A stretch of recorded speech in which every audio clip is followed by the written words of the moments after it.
Nottingham میں Crimea institute اور British arm forces کے تعاون سے تقریب کا اہتمام کیا گیا، جس کا مقصد برطانوی افواج اور ان کے خاندانوں سے اظہار یکجہتی کرنا تھا۔ شہزاد ارمان کی رپورٹ دیکھیے۔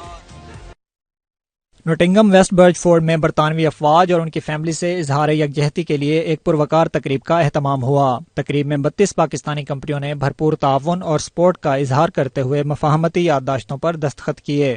Head of U K engagement lieutenant colonel Keith نے شرکاء سے دستخط لیے۔ تقریب میں deputy lieutenant of Nottingham Mr David Smith اور ڈاکٹر مشرف حسین سمیت ممتاز پاکستانی کاروباری شخصیات بھی شریک ہوئیں۔ شرکاء کا کہنا تھا، ہماری افواج ہماری حفاظت کی ضامن ہیں۔ ہمارے جوان سرحدوں پر دن رات سینہ تانے کھڑے رہتے ہیں تاکہ ہم چین سے سو سکیں۔ I think it's wonderful that they have agreed to sign the Armed Forces Covenant because whoever goes to war, we should remember everybody, we should treat them all fairly.